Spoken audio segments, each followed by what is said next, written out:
I just wanted to say how delighted I am to be here tonight. The California Academy is one of my favorite places. It's certainly my favorite museum.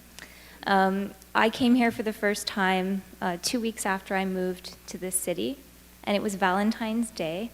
And my husband asked, "What do you want to do?" And I think he was thinking, let's go to Sonoma, let's check out one of the city's great restaurants. I wanted to come here, and we did, and we've been members ever since, and it's such a treasure for the city. And I'd also like to thank the Leakey Foundation for the invitation to speak tonight.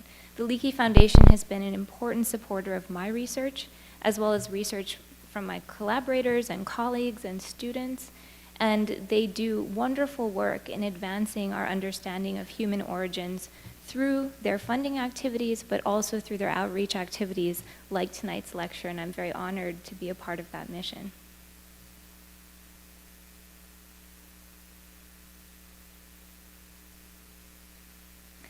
So hopefully you have all enjoyed a very nice Thanksgiving meal like this. A traditional Thanksgiving meal is full of items that are heavily processed. And by heavily processed, I mean they've been modified from their original form, either through the application of heat, cooking, or through a variety of non-thermal processing methods like grinding or milling or blending, or in the case of Thanksgiving food, often you've got cooking and non-thermal processing being applied to the same food.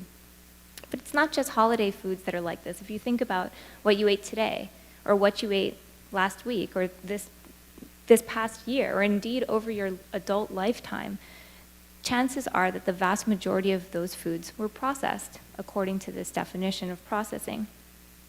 And it's not just us.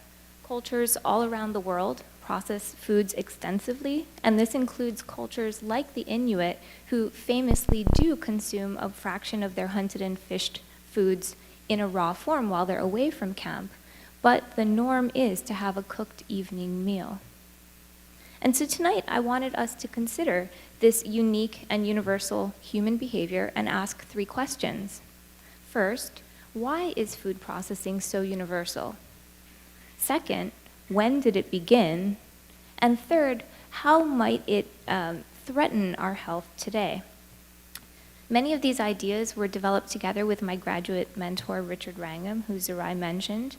And he was the first to see sort of beyond the blinding everydayness of cooking and ask, why on earth are we doing this in the first place? And his ideas have very much inspired my own interest in this area. And for any of you who want to learn more than I can communicate in an hour, Richard wrote a wonderful book called Catching Fire that I encourage you to check out. So why is food processing so universal? Well, as Zerai alluded to in his introduction, in any investigation of an organism, it helps to consider the adaptations that shape that organism to its environment. So let's consider human dietary adaptations. Compared with one of our closest living relatives, chimpanzees, humans have evolved features necessitating a high daily energy budget. And this includes larger body size, which in human males is about 34% larger than chimpanzees in the wild, and in human females is about 56% larger than female chimpanzees in the wild, and all else equal, having a larger body requires more energy to sustain it. Humans also have brains that are about 3 times the size of chimpanzee brains, roughly 1,350 cubic centimeters compared to chimpanzees about 400 cubic centimeters.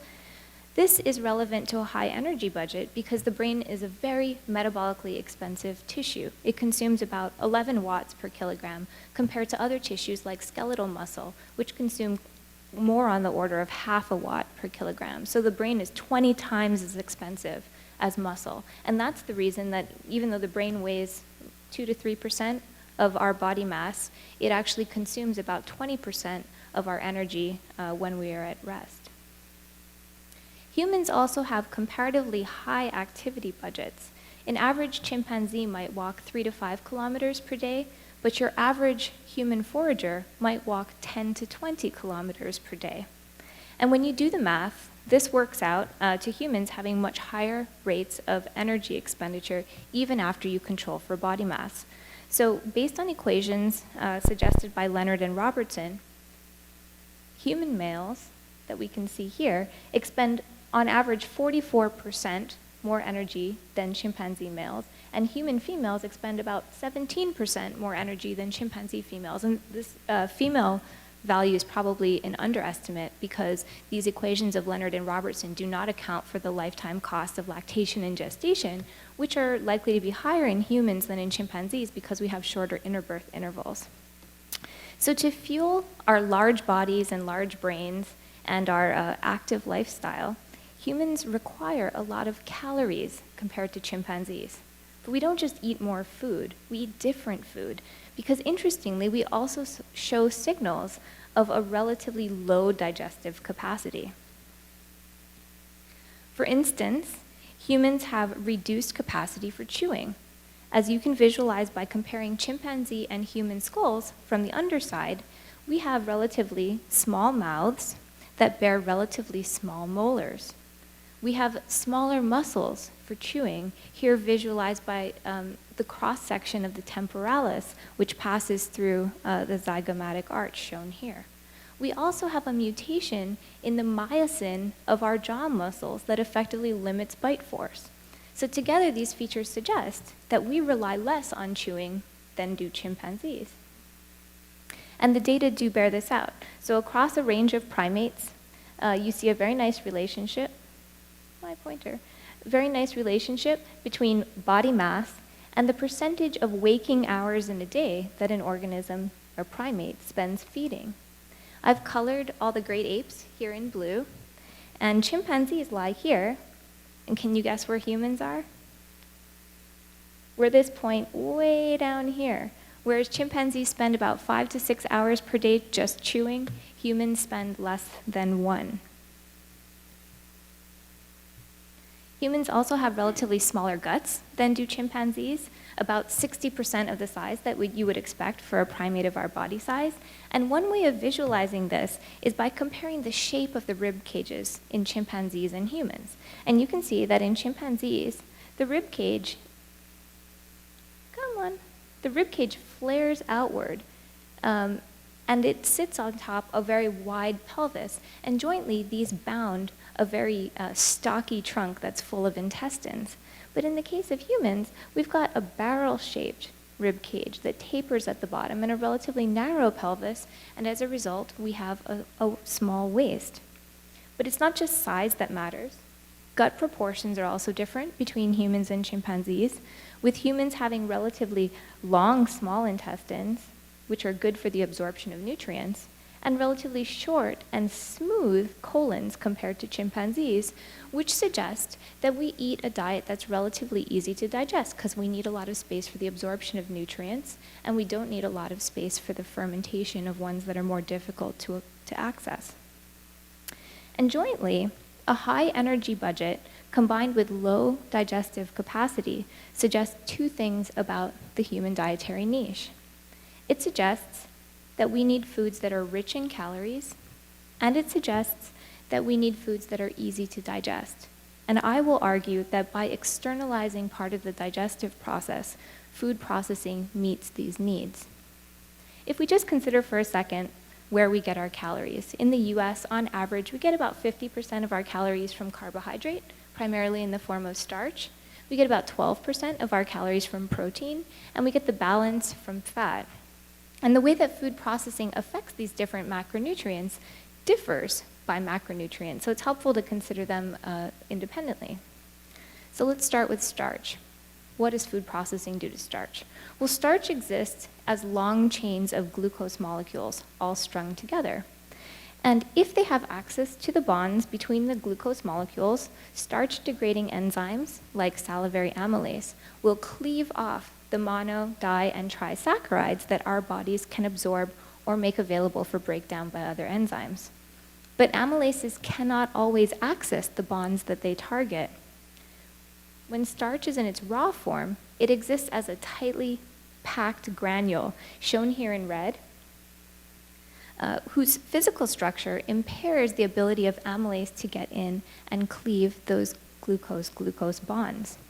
But heat gelatinizes starch, and in this process, the bonds between adjacent starch molecules begin to degrade, and they take up water, and this ultimately causes the starch granule to explode. Essentially, it disintegrates. And this exposes the glucose chains to amylase activity. And that, for instance, is why if you eat a cooked potato, it tastes sweeter in your mouth than a raw potato, because you are literally, by gelatinizing the starch, creating sugar in your mouth through the activities of salivary amylase. What about protein? A major source of protein in the American diet is meat, and meat is composed of muscle fibers, kind of like fiber optic cables, that are surrounded in a collagen matrix. And heat actually acts to toughen the muscle fibers themselves. They shrink along the grain, so they actually become tough and stringy. But heat also gelatinizes the collagen in which these muscle fibers are embedded. And that means that it's easier for cracks to propagate through the tissue along the grain. And so it's easier to chew through a cooked piece of meat than it is to chew through a raw piece of meat, even though the cooked piece of meat is tougher. In addition, heat is denaturing proteins from both plant and animal foods, and this causes the proteins to unwind from their very tightly bound structures. And when they unwind, proteolytic enzymes can come in and start to break up the protein, and so that facilitates digestion in the gut. In case of fat, for many years it was assumed that dietary fat was totally digestible, but we now know that that's not the case. A key reason is that when fat comes in the form of food, it's typically encased in other kinds of structures that need to be degraded. For instance, in peanuts, which are shown here, the fat that is stained in red is bound inside of these cells. But when this peanut is cooked, the polysaccharides that bind cells to one another break down, and the cells open up, and the fat is then released, and so it can be exposed to digestive enzymes. The other thing is that fat exists in droplets that are surrounded by proteins, and this is called the oleosin layer. And as I mentioned before, when we heat proteins, they denature and open up. And the same thing happens with the oleosin layer, so that when we heat a fat-rich food, the lipases can come in and digest the fat more effectively because of the denaturation of protein. So jointly, these effects of heat on starch and protein and fat can be expected to lead to important increases in nutrient availability. But what about non-thermal processing? Well, non-thermal processing can only modify the physical structure of a food. It can't modify the chemical bonds that lead to starch gelatinization or protein denaturation. And so fundamentally, the effects of non-thermal processing are pretty limited when it comes to nutrient availability. And this is one example. It's a typical example of what happens with starch. And it is considering the in vitro digestibility of starch over time given cooking versus milling. And the white lines here show that the digestibility of cooked starch quickly nears 100% over time, whether that starch is coarse milled or fine milled. But in the case of raw starch, digestibility always lags behind. In the case of the coarse milled starch, it never catches up to the digestibility of the cooked starch. And in the case of the fine milled starch, it eventually catches up to that of cooking, but only at 24 hours. And if we think about the average passage rate of food through the gut, typically in the small intestine where starch is absorbed, foods are passing through in the span of 4 to 6 hours. So this kind of digestibility is never really realized in vivo. And so the result is that raw starch, even when it's been finely milled, is not absorbed as well as cooked starch. The effect of cooking and non-thermal processing on starch and protein and lipid allow us to make two predictions. First, that the consumption of foods that have been processed should lead to increased energy gain. And second, that the energy gain that's conferred by cooking should exceed that of non-thermal processing. And these are very basic questions, and Richard Wrangham and I have spent many nights scratching our head thinking, well, should we really do this experiment? Because surely there's an entire journal devoted to this somewhere, we just haven't found it yet. But actually, no one had ever tested the energetic consequences of food processing, which is incredibly surprising. And so we set out to design an experiment to test this. And what we did is we tested the energetic consequences of cooking and non-thermal processing for two different foods, sweet potato and lean beef. And we chose these foods because they had different proportions of the major macronutrients, starch and protein and fat. But also as human evolutionary biologists, we were interested in these foods because they're representatives of two major classes of foods that are thought to have been important in human evolution: tubers and meat. And we basically created 4 different preparations of these foods. They were either not processed, which I'm calling NP, they were pounded, they were cooked, or they were both pounded and cooked. And we fed these diets to mice for a period of 4 days, and we measured the change in body mass as an index of energy gain and controlling for food intake and activity levels. And the mice actually quite enjoyed this experiment. They preferred all these foods to chow, I think, because they were novel. So they were quite happy. And here's what we found. What you're looking at is the average change in body mass that the mice experienced over the 4-day feeding period across the 4 preparations of sweet potato. And what you can see from the red bar, which is the unprocessed treatment, is that over 4 days, mice were losing about 4 grams of body mass. If the diet had been pounded, they lost less, about 3 grams. But if the diet had been cooked, whether whole or pounded, mice were able to maintain their body mass on a sweet potato diet.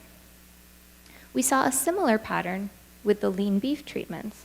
And in this case, mice lost weight on all of the lean beef treatments. And this is actually not very surprising because mammalian omnivores don't process lean protein very efficiently. So we expected this. It's one of the reasons the Atkins diet was so popular. But what we observed is that on the raw diets, mice lost more weight than they did when they were eating the cooked meat diets. A recent experiment by my student, Emily Grootman, showed that this kind of pattern also holds for fat-rich foods. So what Emily did is she fed unprocessed, blended, cooked or blended and cooked peanuts to mice. Again, the mice were super excited. Mice receiving cooked peanuts, as you can see by this is actually an illustration, they didn't actually get this fat. But mice eating the cooked peanuts gained more weight per gram of food consumed compared to mice eating the raw peanuts. And this turned out to be primarily a story of fat absorption. So Emily measured the amount of the fat that the mice were eating that was in fact excreted. And when mice were eating raw peanuts, whether they were whole or blended, they were excreting about 11% of the fat they were ingesting. But in the case of the cooked peanuts, they excreted a lesser fraction of the fat, about 8%. So across diverse foods, sweet potato, lean beef, peanuts, we find that processing increases energy gain and that cooking does so to a greater extent than non-thermal processing. And so we can say that processed foods do meet our requirement for a diet rich in calories. But what about a diet that's easy to digest? You may have had this experience at some point in your life where you've eaten a meal that is just a little bit too big, or maybe you had a big steak or a hamburger, and you start to feel really warm and really sweaty and really tired. And you're not making it up. It's not just in your head. Your body's working really, really hard to digest that food. It is producing acids and enzymes. It's conducting peristalsis, or the muscular actions that push food through your gastrointestinal tract. It's absorbing all of those nutrients that are released and assimilating them into your tissues. And that is a lot of work. The combined amount of energy spent on food ingestion, digestion, absorption, and assimilation is something that we call diet-induced thermogenesis. And this is something that differs by macronutrient. So in your average carbohydrate, about 5 to 10% of the value of that carbohydrate is going to be used up in its own digestion. That value increases dramatically to 20 to 30% for protein, and for fat, it's relatively cheap to digest. About 0 to 5% of energy is used up in the digestion of fat. But across, your average American diet, diet-induced thermogenesis amounts to about 10% of your total energy expenditure. And that's not trivial. That's about the amount that we spend on locomotion. And this is something that nobody really thinks about, but we are spending that much energy every day just digesting our food. Now, we reasoned that because food processing effectively externalizes part of the digestive process and more work is done to break down foods outside the body, that therefore the body itself would have to do less work to continue that process to the point where the foods could be absorbed. And so what we did is to look in the literature to see whether or not anyone had studied the problem of whether food processing leads to lower diet-induced thermogenesis, and no one had. And so we collaborated with digestive physiologists at the University of Alabama to assess the effects, and we used pythons as our model organism. And it might seem like a strange choice for a human evolutionary biologist, but they turn out to be beautiful model organisms for this particular experiment because they are beautifully controllable. They don't move while they're digesting, so you don't need to worry about the confounding activity expenditure that you would have to do with a mammal. You can control their body temperature because they're cold-blooded. They only eat once a month, so you can get a beautiful baseline that you know is not clouded by any energetic effects of the prior meal. And then once they do eat, they're really hungry, and they can eat an enormous portion all at once, which makes it easier to pick up the rise in metabolic expenditure. So hence our research in pythons.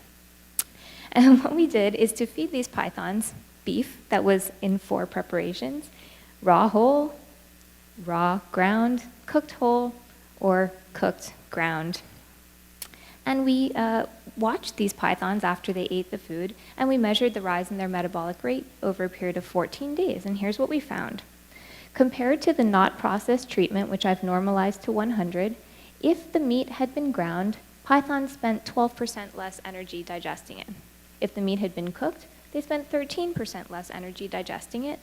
And if it had been both ground and cooked, the effects were almost additive, where pythons were saving about 23% of the metabolic cost of digestion on the food. Other researchers have subsequently shown in humans that a reduction in diet-induced thermogenesis is possible even across slight degrees of highly processed food. So in this case, human subjects were either eating white bread and processed cheese, or they were eating whole wheat bread and cheddar cheese. Now you can see that both of these are highly processed foods, but nevertheless, the slight increase in the amount of processing done to this led to a 50% reduction in the measured diet-induced thermogenesis. And so we can say that processing does make food both richer in calories and easier to digest. And so a simple explanation for the universality of food processing is that it renders foods suitable for human consumption. But it's not just that food processing makes food suitable for human physiology, it might also be that human physiology has adapted to a long history of eating a highly processed diet. And so I wanted to ask, when did this begin? Now, the digestive adaptations that exist between humans and chimps did not accumulate slowly over the 6 to 7 million years since we've shared a common ancestor. Rather, they accumulated very quickly at a pivotal point in human evolution, and that's the emergence of the first undisputed member of our own genus, Homo, and that's Homo erectus, also sometimes called Homo ergaster. At this juncture, you start to see the increases in body mass, the larger brains, signals of increased activity. Homo erectus shows adaptations for long-distance running, for example. And you also see the signals of low digestive capacity, smaller teeth, smaller muscles, and importantly, this barrel-shaped rib cage compared to the flared rib cage of earlier Australopithecines. Now, Homo erectus emerged about 1.9 million years ago, and there's some debate as to whether it emerged and arose directly from Australopithecus / Homo habilis, or whether it actually derives from another Australopithecine species. But what is clear is that Homo erectus emerged in the midst of a dietary revolution. And the nature of this revolution continues to be debated within human evolutionary biology because the anatomical and archaeological signals do not always agree. So as we've seen, the kind of anatomical changes we observe in erectus are consistent with the effects of cooking.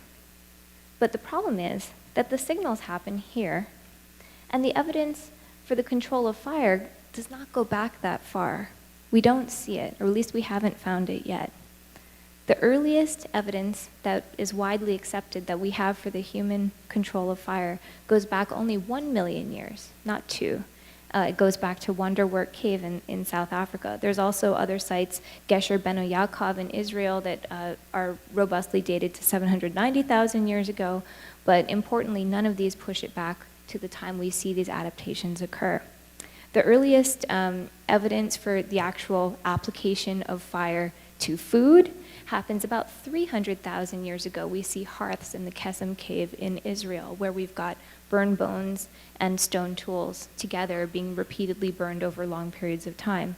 And the first evidence that we have of humans actually consuming cooked food comes from the dental tartar of Neanderthals. We find gelatinized starch in their tartar, so we know that they were consuming foods after they had been heated. And so we either have to accept that cooking happened earlier than the archaeological record currently gives it credit for, or we have to assume that cooking and the energetic benefits associated with it happened later but didn't really cause a major shift in human morphology.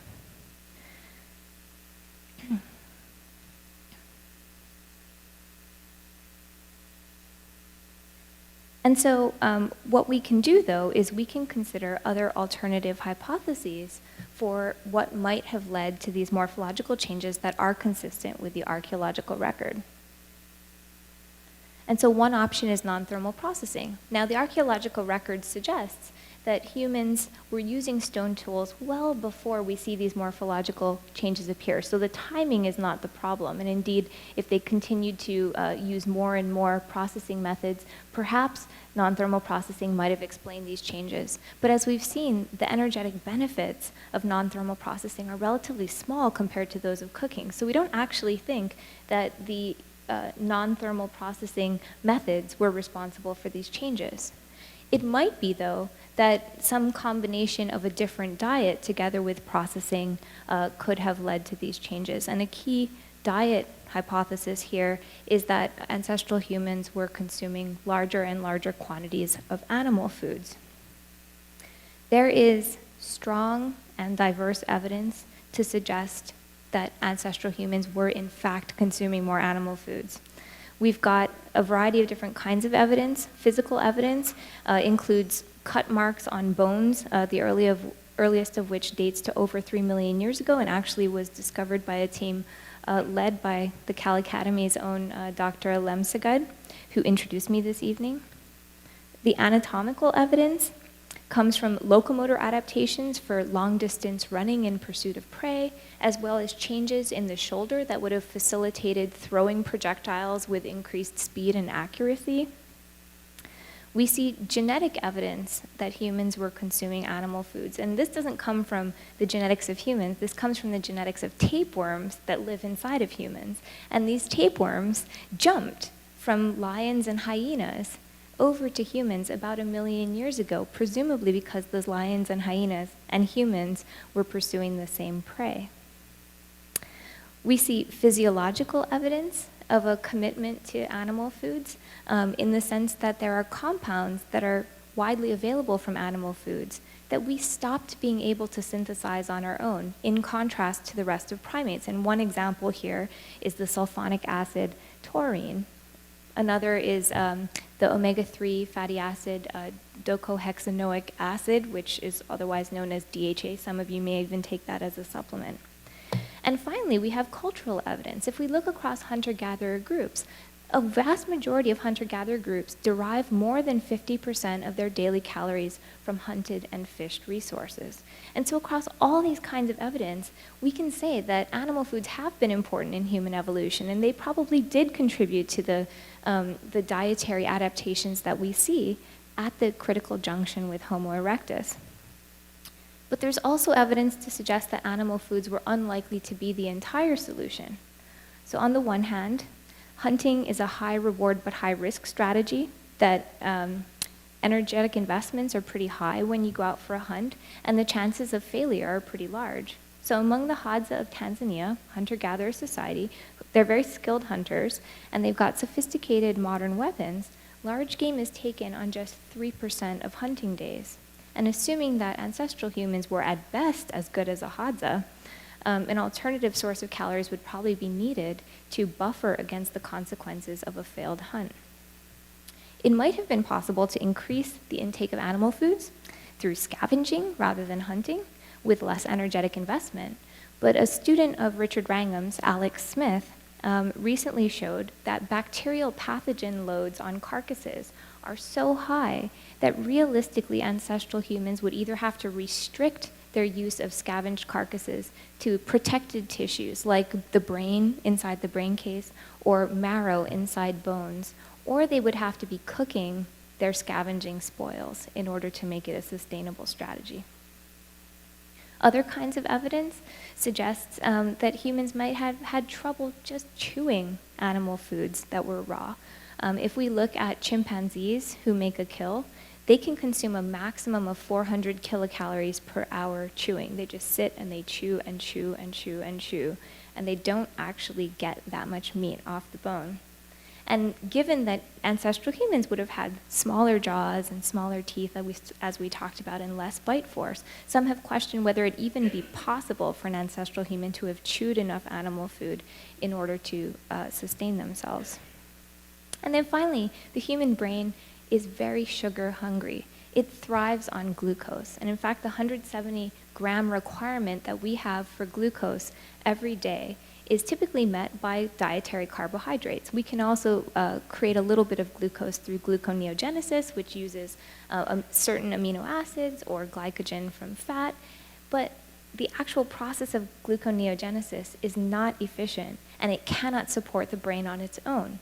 So in the case where ancestral humans were exploiting animal foods very widely and not consuming very much carbohydrate, there would have been losses of fat in order to produce ketones to sustain the brain when glucose was not available. Also, there's the problem, if we just think about it, that modern humans are not committed to a diet that's rich in animal foods. We all know vegetarians, and if we think about vegetarians, they do pretty well. And Richard Wrangham and I looked through the available studies, and we found that body mass index, which is a measure of weight for height, didn't differ between vegetarians and omnivores. Nor are there any signals that vegetarians, due to energy shortage, are impaired in their reproductive capacity. So we see no difference in ovarian function, for example, between vegetarians and omnivores. We see no difference in the age that girls reach menarche either. But this contrasts with humans that follow a raw food diet. Humans fare poorly on a raw food diet, even when they consume meat. So in a study of 572 raw foodists living in Germany, researchers found that body mass index, which is shown here in red, decreased as the proportion of the diet eaten raw increased. And showing the dependence of ovarian function on energy status, we see the opposite pattern where incidence of amenorrhea, meaning the cessation of ovarian function, increases as the percentage of the diet eaten raw increases. These patterns also held looking at the amount of time that these people had been following a raw food diet. So the longer you had been a raw foodist, the skinnier you were. Now, importantly, outcomes, body mass indices, ovarian function indices, did not improve among the subset of raw foodists who actually ate raw meat. And this suggests that the inclusion of raw animal foods is not sufficient in humans to maintain energy status. The animal foods need to be cooked. And all of this is a little bit surprising because we think, well, these raw foodists were living in Germany, so it's an urban society, fairly sedentary, they don't have any food supply shortages, they don't have any seasonality, they have access to high energy agricultural products, and indeed they've got every blender known to man to process these in every way besides cooking. And even then, they can't maintain body mass. And such evidence suggests that modern humans might be physiologically committed to a diet that includes cooked foods, implying that cooking might have played a very pivotal role in our evolution. Ultimately, it might be, oh no, I hit the magic button of death. Oh, okay. Sorry. I'm okay. Ultimately, it may be possible to detect a genetic signal of human adaptation to a cooked diet, and this is work that the Leakey Foundation has very generously funded. Together with my collaborators at the Max Planck Institute in Leipzig and at Harvard, we are asking what genes are differentially expressed on cooked versus raw diets, under the assumption that these genes would have been the most likely targets of selection. We are then asking whether these genes have actually been the targets of positive selection in the human lineage, and if so, when in human history did these selective events occur? And I'm limited in what I can tell you because the work is currently in review, but I can tell you that we're really excited about the results and that they're consistent with an early date of the adoption of cooking. So keep tabs. So although the archaeological evidence does not currently support cooking at 1.9 million years ago with the origin of Homo erectus, the anatomical evidence combined with the physiological evidence that humans can fare well on a vegetarian diet but not on a raw diet that includes meat, does suggest to us that cooking likely complemented increased animal foods in explaining the dietary revolution in Homo. And so, if it's part of our evolution, why on earth would processing foods threaten us today? Well, for all but the last 100 years of human evolution, the challenge has been getting enough calories. And for the first time, we're confronted with the opposite problem. And I don't want to depress you, we're all here to learn, but the sobering reality is that obesity is absolutely an epidemic in this country. 2 of 3 American adults are now either overweight or obese, and the OECD estimates that this is going to rise to 3 out of 4 within the next 5 years. 36% of American adults and 17% of American children are clinically obese, and this is a diagnosis that contributes to about 400,000 deaths per year, as well as about a $120 billion drain on the healthcare system, which exceeds the costs associated with smoking. Ultimately, obesity is a problem of too many calories in and not enough calories out. And I'm not going to join the plethora of people who are telling you what to eat and how to exercise. So I'll instead focus on something that is less well publicized. And that is that the primary tool that we have for managing caloric intake, the food label, is not adequate in communicating the calories that are actually present in food. And I'll illustrate what I mean here. We can take the 3 foods for which I've already shown you that cooking increases energy gain: lean beef, sweet potato, and peanuts. If we look up the food labels for these items served raw and cooked, we get this. So 100 grams of raw lean beef has 173 calories, and the lean beef, if it's cooked, has 212.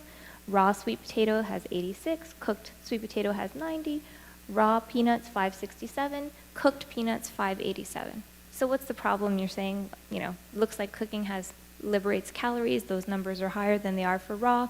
That's what you've been telling me, so what's the issue? Well, the problem is that the difference is all in water content. So cooking tends to release water from foods. And so 100 grams of a cooked food is actually more food and less water than 100 grams of a raw food. And so if we control for water content and we evaluate these foods on a dry weight basis, we see that the measured energetic benefits totally disappear. And in fact, in every case, the cooked item is reported as having marginally lower caloric content per 100 grams. So why is this? It helps to think about how digestion works very briefly. So take this cashew. If this person eats this cashew, it will go into his mouth and he will chew it and chew it and chew it, and it will be combined with saliva, and the actions of salivary amylase will start to digest that starch. Eventually it'll be combined into a bolus and swallowed, and it'll be squeezed down the gastrointestinal tract by peristalsis. It'll enter the stomach. It'll get combined with gastric acids and enzymes like pepsin, which start the process of protein digestion. At some point, usually 2 to 3 hours later, the sludge that is now called chyme exits out of the stomach. It enters the small intestine, where there are further secretions from the pancreas and from the liver that start to emulsify fats so that they can be absorbed, and it'll further digest the proteins and carbohydrates that made it through the sludge of the stomach. And these will be absorbed into the bloodstream. But some fraction of those nutrients is not absorbed in the small intestine, and those pass into the colon, where they're fermented by microbes, and eventually the water is extracted, the vitamins and minerals are returned to the bloodstream, and what's left over comes out. Now the problem is that a lot of stuff happened between point A and point B, but the nutrition labels that we rely on essentially treat everything between point A and point B as if it didn't exist. So what does it measure? It measures total tract digestibility. It says what goes in one end minus what comes out the other is what the human got. And we know that there are some omissions and some errors in this system. So the known omissions are, first, that this system does not account for diet-induced thermogenesis. And remember, I told you it's about 10% of our daily energy expenditure, and it's not equivalent across foods. Proteins are relatively costly to digest, fats are relatively cheap, and so it's unequally wrong to discount diet-induced thermogenesis. The other problem is that it does not account for where in the gastrointestinal tract nutrients are absorbed, and this is a concept known as ileal digestibility, and I'll just explain what I mean here. This is my best attempt at drawing an intestine. I'm sorry, I'm not much of an artist, but if we consider this flat part, the small intestine, and this bumpy part, the colon, what we can see is that nutrients that exit the stomach and enter into the small intestine sort of disappear over time because they're absorbed into the bloodstream. And fat that's absorbed here in the small intestine is worth about 9 kilocalories per gram, carbohydrates worth about 4, protein is worth about 4, and these are values that you might have heard of before because they're the ones that go into calculating energy values on food labels. So what's the problem? Well, the problem is that not all the nutrients get absorbed here. A fraction of carbohydrates and proteins exit the small intestine undigested, and then they enter the colon. And in the colon, carbohydrate and protein, through the actions of the gut microbiota, so the microbes that live in your gut, get fermented, and that process produces things called short-chain fatty acids. Now, these short-chain fatty acids can be absorbed and utilized as energy by humans, but at a much lesser rate of return. So short-chain fatty acids are worth about 2 kilocalories per gram. So keep in mind that the food labeling system has treated everything between point A and point B as if it didn't occur. It doesn't care where in the gastrointestinal tract things are absorbed. But some of your carbohydrates and proteins are being given credit for 4 kilocalories per gram when they may only be worth 2.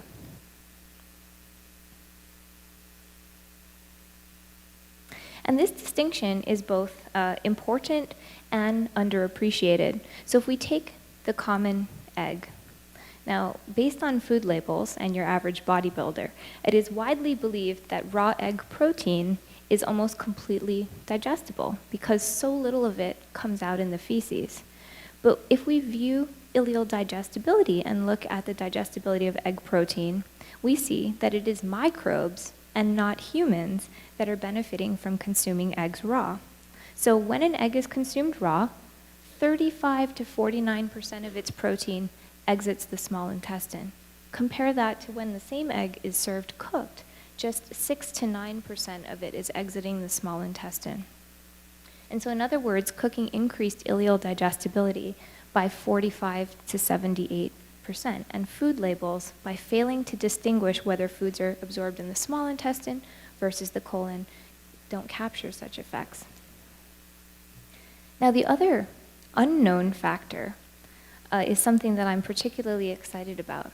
And this is the concept that there are interactions that are happening between our own human physiology and the physiology of our gut microbial communities, the same ones that ferment the carbohydrates and proteins into short-chain fatty acids. And the best way I can explain this to you is that we are not alone. In fact, we're not even mostly us. We are mostly microbes.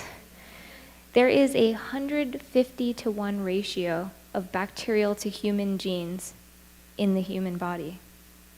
There's a 10 to 1 ratio of bacterial cells, to human cells in the human body. And the gut alone has 100 trillion organisms.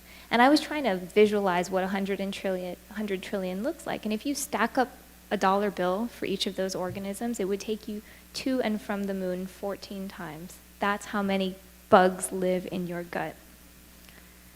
There's been a lot of publicity about these gut bugs recently. You may have actually seen one of these stories. And that's because the composition of the microbial community that lives in your gut turns out to have incredibly important effects on your risk of various diseases, cancer and diabetes and obesity, inflammatory bowel disease, even social diseases such as autism. But the most robust association between the gut microbial community and human physiology to date appears to be their role in energy gain. And I've already told you that they contribute to energy gain through their production of short-chain fatty acids. But what I didn't tell you is how important those energy gains are. So there was a really nice experiment done about 10 years ago now by Frederick Backhead and colleagues. And what they did was to take mice that had been reared in germ-free conditions. So these mice had no microbial communities of their own. And all they did was to give these mice microbial communities from a conventional mouse donor.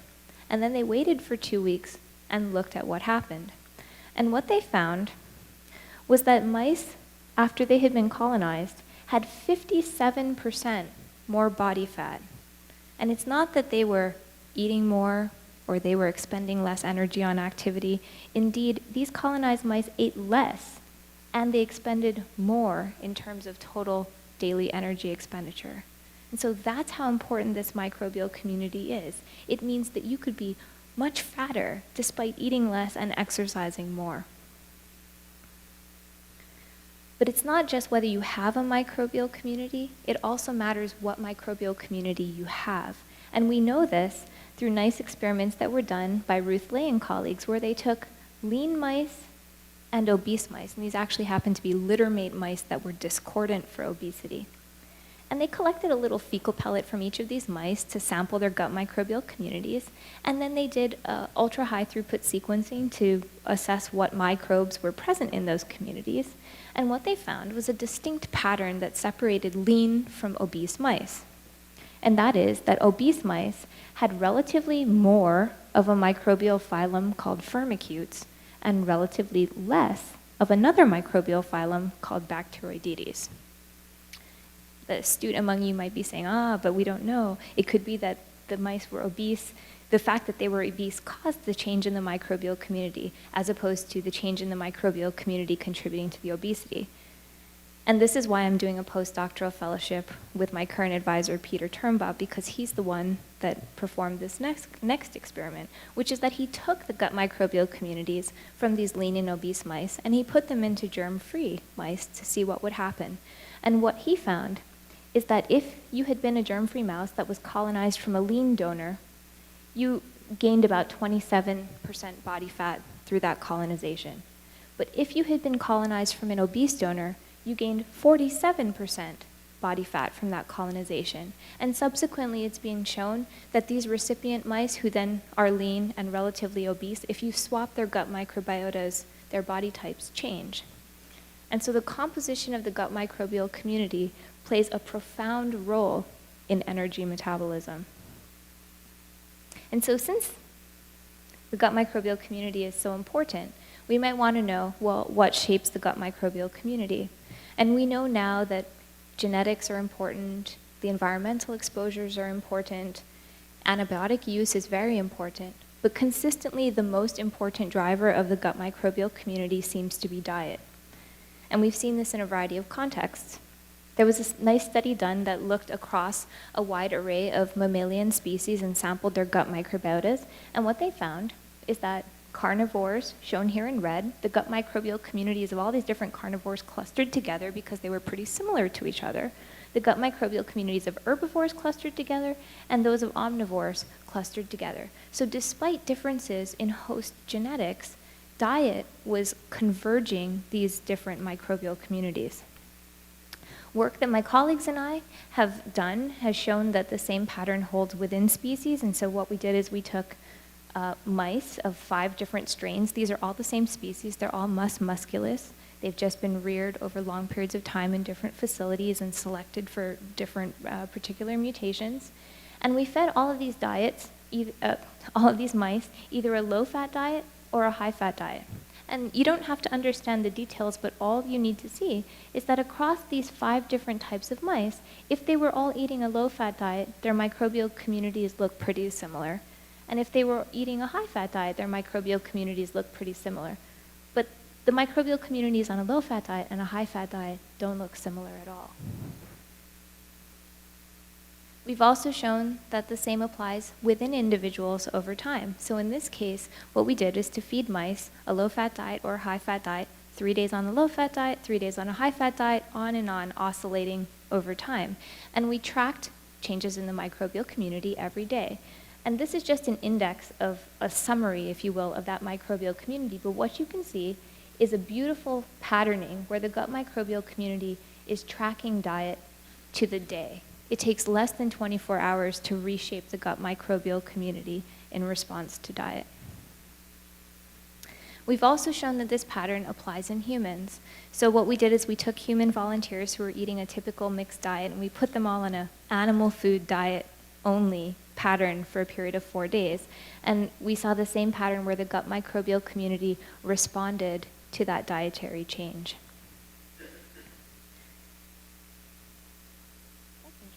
It turned pink.